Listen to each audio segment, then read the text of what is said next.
the third and final chapter, third and final beer that the banana has sent me is Cousin Jessie Dark Lager.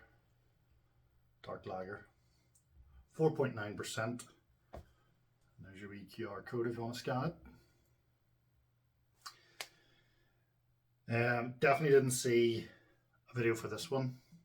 There is a video for the Red X, and I think we mentioned the last one there. My mind's going. Nelson loves sriracha. He mentioned that in his last video he put out there, but I don't know if there was a grain to glass video. So yeah, if you've watched any of my videos back, or if you've heard other boys talking about me, Rickshaw, the Yorkshire Brewer, Dude's Brews as well, I think. One of the things that's sort of a common theme is that I don't really drink dark beers. I don't drink stout, porter, imperials, anything like that. But I do like the sort of paradox of a dark lager. Myself and Stephen would talk previously about a black colch, which still is on the drawing board. It's still not completely been excluded. But anyway, let's get into this because I've wasted a minute already. I think this one's actually filled right to the very top, so hopefully it's not a gusher, because I'll have no time to react. Doesn't sound like a gusher. Bit of pistol smoke. Ooh, here we go.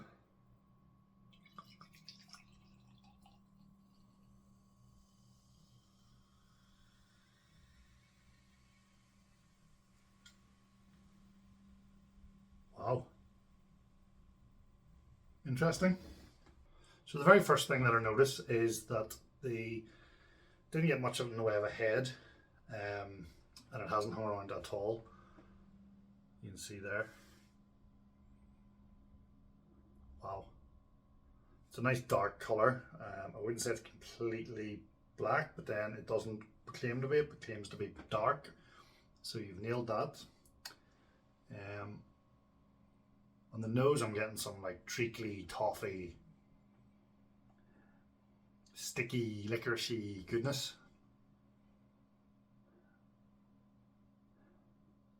Interesting. Not what you would expect from a lager in terms of nose at all. But then it's not even, you wouldn't even expect this. It's too sweet, it's too fresh almost smelling for a dark ale. You know, your stouts, your porters, whatever. Okay, I'll get into it. It's a thin mouth body, which you would expect from a lager, so that's tip top. Despite the lack of head, there's a good level of carbonation on your tongue and on the swallow. It's drying, it's a drying finish. It's quite sweet, actually.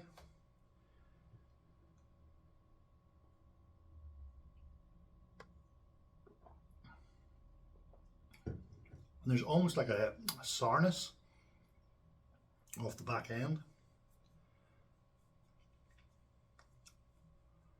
The jury's out in that one. My initial thought when I took my first mouthful was, this is awful.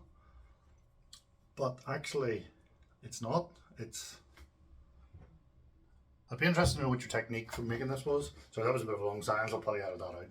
I'd be interested to know what the technique in this is. I mean, if you were expecting, like, I don't know, Stour Pramen, but with a dark colour thrown in, this isn't it at all. I'd be really interested in, like, what the story behind Cousin Jessie's Dark Ale is, or Dark Lager, sorry, is. Why Cousin Jessie? So yes, let's go into it. So you can't see it, but when I hold it up to the camera light, I'm getting like a nice plum. I'm getting that nice plum hue to the very bottom, like a redness.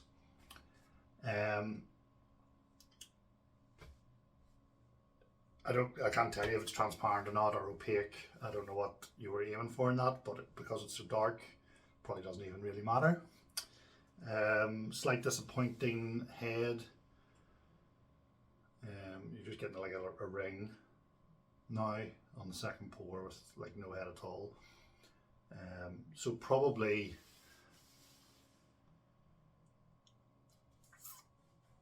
I said I wasn't doing half marks, didn't I? Because this would definitely be a 2.5 out of 5. Do I go up or do I go down? I'll probably go down if I'm being honest. I would like to have seen a head just about as much of that glass is left, but then that's a Guinness thing, isn't it? That's. If I was drinking a lager, would I want the head? Yeah, I probably want just slightly less than that as a head. Yeah, you're getting the two. I'm being mean today. So, what's next then? The nose. As mean as I was being about the appearance, the nose of this is incredible. I'm getting now like notes of dark chocolate, like treacly, like licorice, but like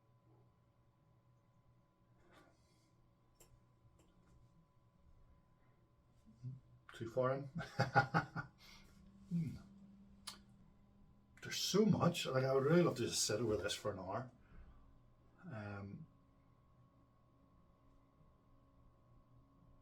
Yeah, that's an incredible nose. 4 out of 5, no problem. What would make it a 5 out of 5?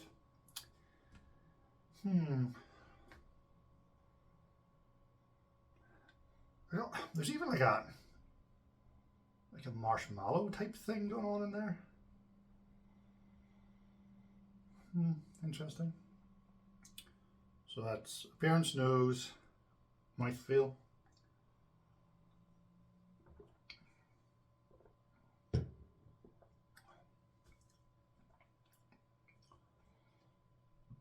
Mouthfeel's a steady 3. You've got that fizziness on your tongue. It's just enough. It's the thin body and a slightly drying finish, taking you back in for a bit more. You do have that hint of sourness just in the centre of your tongue there. That's probably not even where you taste sourness, but that's what it feels like. I'm not even sure if it is sourness, but it's like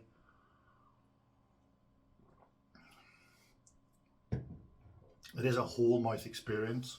So yeah, I'm happy enough with that.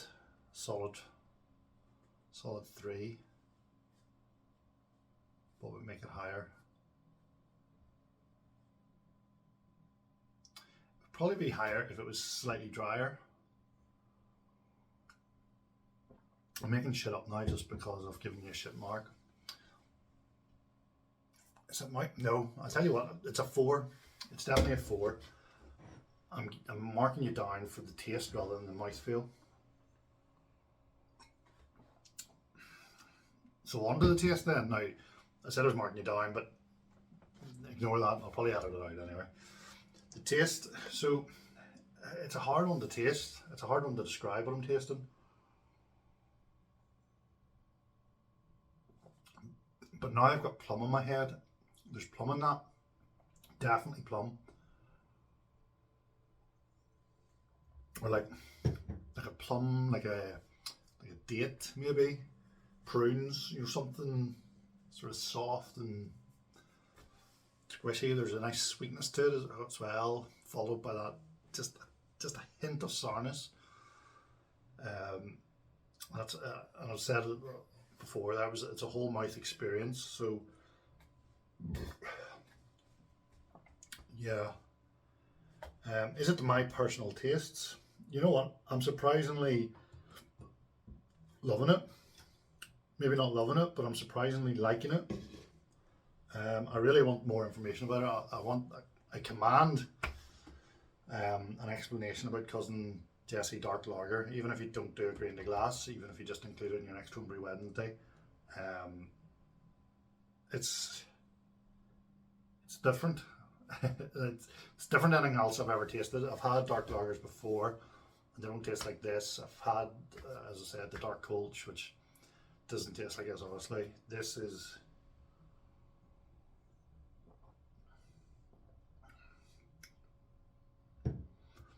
I think that you could do, I didn't give you a mark, shit, sorry.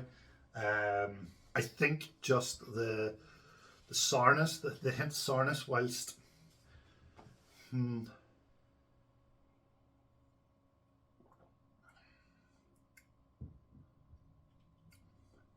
struggling between 3 and 4. I don't know whether the sourness adds to it or takes something away. So I'm trying to taste it, like trying to get the taste in my mouth. Think about it before the sourness comes on towards the end. Yeah, I like it. It's much easier when I just had a 2 thumbs up score sheet. So 2 for the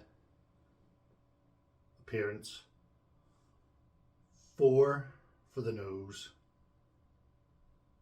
4 for the mouthfeel, and 3 for the flavour. And I haven't added those up, so 2 and 4 is 6, and 3 is 9. Is that right? And 3 is 12. That can't be right. 5, 10, 15, 20. It's been a long week, boys.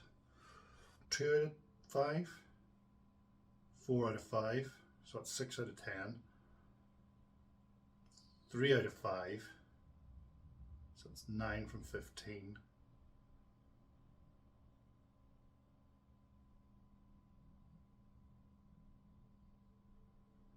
12 out of 20, and yet I probably really like this.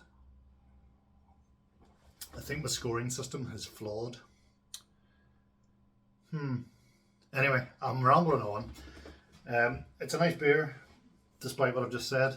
I probably wouldn't have more than 1 or 2 of them, particularly, well, 5% is not too bad, I guess, but I wouldn't have too many of them in a row, that's for sure. So yeah, that's pretty much the end of the tasting video from the Big Banana. Thank you very much. It's always appreciated, Stephen, when you send beers. Anybody else that wants to get involved, hit me up in the comments down below, or find me on Facebook on the official BrewTube forum. I'm happy enough to send beer wherever. I'll give you my address, you can send beer back, which is more important because I love beer.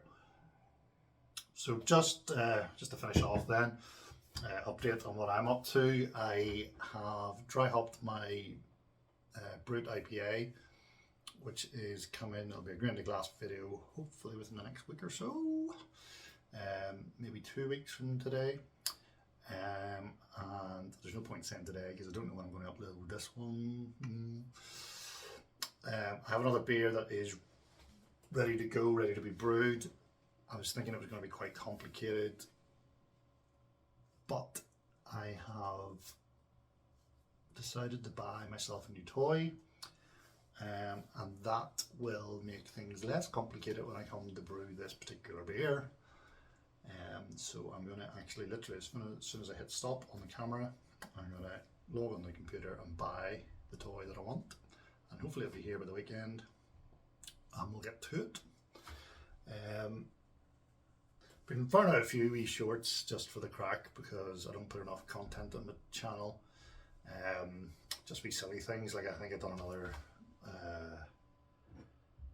what do you call it, gravity reading short up on the channel. I don't know, bit of crack like. Anyway, I'm starting to ramble. I realise this one's about 15 minutes long. I know I'm going to edit shit out of it, but there's 3 of them. If there's 3 15 minutes, that's 45 minutes. It's too long for a video, so some heavy editing will be done. Guys, hope you enjoyed that. Stephen, 3 good beers there. Thank you very much. If I had to pick a favourite, I can't remember the scores to the other 2 off the top of my head, but if I had to pick a favourite, it would be the Red X, which probably comes as no surprise to anybody, but it is what it is. I'm going to ramble here. So I've done a New England IPA there a couple of months back. I've done a video of it and I was meant to do a further 2 tasting video. Yeah, that keg kicked out of nowhere, so yeah, that happened. I actually bottled put 3 or 4 bottles of it and give them to guys in work just to see if the oxidation thing was going to be an issue. It wasn't. So I think I've got my technique for that. If not perfected, then certainly nailed down. So that bodes well for the next beer that I'm doing, which isn't a New England IPA, but would be susceptible to oxidation. It will be a grain to glass video. There's going to be some editing done on this one, I'll tell you that. Cheers guys. Thanks again, Stephen.